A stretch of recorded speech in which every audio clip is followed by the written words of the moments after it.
So no one knows how to sell a matchup better than Jerry Jones does. It's the game of the year, right? This to this point is the game of the year. My beloved former Cowboy with the look of anticipation on his face. What is at stake for Jerry Jones and Dallas on Sunday night? First time hearing that sound. I haven't heard Jerry say something like that made all the sense in the world. I was going to say that was the smartest thing I've ever heard Jerry say. Yeah. What's at stake for him is really about their psyche and their mindset going throughout the rest of this season. This is the hump, man. Like, we all know what has transpired in the playoffs, but even in the regular season, when you think about all of the questions that surround Dallas when they lose to San Francisco, think about it, y'all. We talk about Dallas ad nauseum, right? Rightfully so. This is America's team. We talk about this team a lot. But all of the conversation shifts after they play the San Francisco 49ers or after they have a bad performance. But this is the team that is the giant standing in their face. And I don't know, right? Jeff, you know this, Neek, Foxy, as players, it's always somebody out there that you got to get over in order to, in your mind, say, okay, now we can start going on a roll with the idea that we could really get this whole thing done. I think this is a must-win for Dallas from that standpoint. Not playoff implications, none of that. A must-win for the psychological part of it, coming off of a win, a dominant performance against the Patriots. That's fascinating to me because at the beginning of the season, you said to me, doesn't matter what Dak does in the regular season, it's all about the playoffs. But this game feels different, right? This feels like a legitimate test. This is one of those moments. And so when styles make fights, sometimes amongst the better teams, one just has the other's number. And Jeff, obviously, you were on all those great Indianapolis Colts teams all through that period of time there, and you had that. Yeah, listen, it's interesting. People talk about the Patriots and the Ravens, and we had some great battles with those, but we kind of went back and forth. You know who had our number? The Chargers. San Diego Chargers, for whatever reason, they had our number. And whether it's a regular season of playoffs, they knocked us out in 07 and 08 out of the playoffs. I think one time they were a 9-game win team, and we were like 12 or 13, and we go out to San Diego and end up beating us. But to your point, just the matchups, for whatever reason, they could rush the passer really well. They had a great back end. Cromartie would have picks all the time. I mean, it was that thing. And like you said, you go out there, and for whatever, it's not that you think they're a better team, but for whatever reason, they just matched up well against us. Physically, they would beat us. But at the end of the game, it was always close. They found a way to make the plays that we didn't. So what is it? What is it about the 49ers that gives them that edge over the Cowboys? Yeah, I don't think that there's anything specific on the field. I think the 49ers are a very good team. 49ers are hard to play for everybody. Right. It's just so happened that the Cowboys have come up on the wrong side a number of times, and that's where the psychological impact comes on it. They're not so much better than the Cowboys or so much better coached or so many better players that they can't beat them. It just so happens that they've come up to them in big games and lost. And that's why this game is really important. That's why this game is bigger than just home field advantage or just regular season. It's also about saying, there's no magic to this. There's nothing special about them. They can bleed too. But here, think about it. The Cowboys spanked the Patriots, and what was one of the first questions Dak was asked? So, when you play these guys, take us back. Take us back to how disappointed you were, how frustrated you were. And Dak's looking at him like, did you not just see what I did out there? Yeah. That because this game is so much bigger than they beat the Patriots. Yeah. This is the narrative around the Cowboys, and the expectations of what everyone thinks they are capable of changes. And it's not a home game. If they are able to go on the road, beat the 49ers, then the questions about Dak, they don't die down. But they do quiet a little bit because you've seen him do it. So it feels to me, and Jeff brought it up at the very beginning, we started this conversation by asking, can the Dallas defense hold up physically against a team that wants to play a physical style offensively if they need to? Marcus, just to make sure everyone understands, that Cowboy defense is built to play from in front. They're built to get after the quarterback, unleash the hounds, and all of that stuff. Against San Francisco, it's very hard to do that. Their defense is good. You're probably not going to be up 2 scores in the third quarter. Can that defense stand up if they need to physically? I think they can, but your stars got to come to the party, right? There's got to be a Micah Parsons game. When we think about the San Francisco 49ers, it's always a Fred Warner and Dre Greenlaw and Bosa game when they play against the Dallas Cowboys. I understand that Trayvon Diggs is out, but that doesn't matter anymore. The San Francisco 49ers don't care about that, and nobody else in the league cares about that. But, G, I know you asked a question about defense. Yeah. Let's take the defense off the screen. Okay. This is about number 4. About that. Like, this has nothing to do with the Dallas defense. As much as we talk about how good the San Francisco 49ers offense is, they scored 19 points in the playoff game last year. That is a good day for an NFL defense to give up 19 points to the San Francisco 49ers. I said it before the season, G, and you mentioned it. This is going to be about moments for Dak Prescott. This game is one of those moments. The Arizona Cardinal game, throwing the interception in the red zone, end of the game. That's a moment. You 0-1 in them.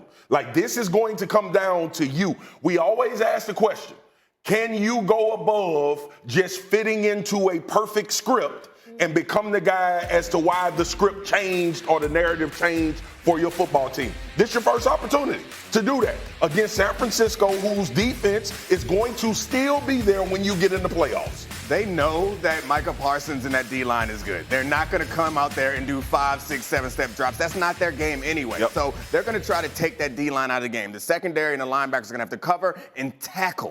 Tackle well. But on the other side of the ball, this is one of those times where it is not hyperbolic just to put all the pressure on the quarterback, because that's what we're looking at. That's what we expect. At some point, you're going to get in the red zone. We're going to need you to make something special. Defensive guys, I can't believe I'm hearing what y'all saying. Y'all done lost y'all's freaking minds up here, man. Listen, the defense, everybody talked about for the last 4 weeks, this team, you said it, this team ain't about Dak Prescott no more. This team's about defense now. It's about defense are going to win this championship. Defense going to carry it. And the first time we play a big game, we put it's all about number 4. It can't go back and forth. It's got to be about this defense. If we talk about Dan Quinn and this defense putting this thing what it is, they have to step up against this football team and shut them down. Here's the deal. It ain't the same team that only scored 19 last year either. Let me just say, this is a much better offense. It is a much better, and they are humming. They are running it right. McCaffrey's playing much better. The offensive line, Purdy is lighting it up. This is not the same team that they played last year. They have got to control the tempo of this game to give that offense a chance. Because you're telling me as good as Dallas's defense is, you said it, Bosa, Greenlaw, Warner, they got some freaking dudes on that guy. It ain't going to be like a defense you can just go walk up and down the field on. All right. That's tough sledding. Okay, I get it. Let me ask you a question. Yes, sir. Who the last teams to beat the San Francisco 49ers to get to the – why did they win those games? Right. It wasn't defense, Jeff. Right. But it was – But that's not the team that you're seeing this year with San Francisco. Their offense, to me, is much more explosive and will put you. Last year, you weren't nearly as scared of 49ers offense as you are this year. Okay, I don't know. We'll dive into this. Look, we got to come back to this. We got to come back to this. The 49ers got knocked out last year because they literally didn't have a quarterback standing at the end of their season against Philadelphia. And the year before, they got knocked out by a higher scoring Rams team in what was a very good back Super Bowl. They got knocked out by Patrick Mahomes. In year 2, Bill Belichick messed up his young quarterback. When you give him a defensive coordinator and a special teams coordinator as his offensive coordinator, and now he's on his 3rd coordinator in 3 years in the NFL, that is, to me, the epitome of a coaching malpractice. And Bill Belichick's one of the greatest coaches we've ever seen. He's arguably the greatest coach of all time in NFL history. But he really overthought this, and it's hurt Mac Jones permanently, in my opinion. So permanently is a big word there. There's a lot of criticism of Bill Belichick being thrown around. And you know what? For the first time, I think it's going to stick. The phrase, "in Bill we trust," has been very popular around New England for a long time. We basically give him a pass on every decision he makes that seems questionable because of all the success he's had. Candidly, I feel like that is running out. The personnel decisions, the way he handled this quarterback situation last year, this stuff goes to Bill. It's gone. G, it's fine. It's fine to say Bill Belichick had one of the greatest runs and he may be one of the greatest coaches or is the greatest coach to ever coach in the NFL. It's gone. He's not anymore. And the reason why is because there's 2 things. I agree with RG and what he said about how Mac Jones has been screwed over. We watch football. Like, the thing that I respect so much about analysts here at ESPN, we actually go and watch the games after they go off on TV. And we try to look. That offense, Jeff and Foxy, that offense is the offenses we played against when we were in the league. And you can't play football like that anymore. It does. You have to have fast guys. You either have to have a dominant guy on the outside. You have to have intricacies about your offense that confuses people. We see all of this motion at the start of the snap. All of this motion, putting people in different places, changing your slot receivers. We see all of these things happen. Yeah. When I played football, you could line up and knew a team was going to run it 40 times a game. And you had to be big and stout, and you didn't need long, rangy linebackers. You didn't need cornerbacks that were big, that could fly around the field. You didn't need defensive linemen that can get after it. This offense right here, this is throwback, dude. Yeah. And nobody in the NFL is worried about, I'm not talking about Mac, I ain't talking about Bill or Bill O'Brien. I'm talking about scheme, period. Right. This is old football, and I don't know if it's passed them by or not. Yeah, I told you, you're like, well, they got good tight ends. I was like, welcome to 1999. I get it, right? Like, I mean, it's I didn't know that. I didn't know you said that. They have Hunter Henry and Mike Gesicki, but that's which is great. But listen, they go 2 tight end sets. They're still 28th in the league in rushing at 3.4 yards a carry. So even when they're doing what you expect them to be able to do, they're not doing it proficiently. And I think, to your point, I said this before the season started. What, and you and I talked about it yesterday, what scares you on that offense? Ain't a tight end, I'll tell you that much. Yeah, the defense is playing with their hair on fire. Yep. And it's like you're trying to drink from a fire hose if you're the O-line, if you're the quarterback trying to figure out where blitz are going to come, because they're going to risk it all because they don't care. They're not afraid of what you can do. And to the point of big plays being the move of the NFL, it's the only way you win in the NFL. It's the most predicting factor right now. What really made Bill Belichick special was he was going to give you the slight edge, and that was going to get you over the hump.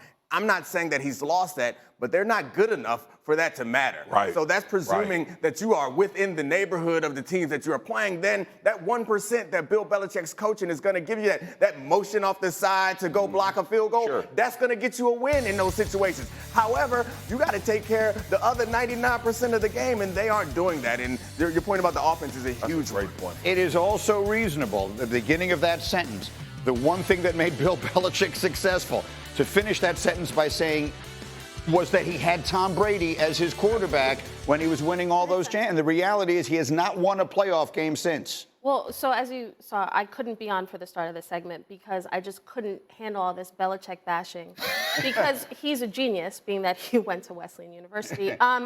But here's a stat that Hembo sent me. I think it's not just the Tom Brady aspect. Mac Jones did look good his rookie year. How good? Mac went 10-7 with a number 6 offense in the NFL as a rookie. And Josh McDaniels was his OC. Yep. Since then, he's had 3 different OCs. Like in total, in his career, he's had 3 different OCs. And you just wonder, what are they doing to help this kid develop? And he was supposed to be the most ready QB, NFL ready QB coming out the draft. And what we've seen is a regression. And that has to be on Belichick. You don't wonder. They messed it up. They screwed him up. Like, you play for a defensive coordinator and I get it, well, they're coaches. It doesn't matter. You can't do that. And now you bring Bill O'Brien in. It's going to take time. It's going to take time for him to develop any relationship. I think the day and age, we're up against the bottom of an hour here, but the reason that people would say that is because they just trusted Bill knew what he was doing, and that's my point. I think the time to say in Bill we trust has come and gone.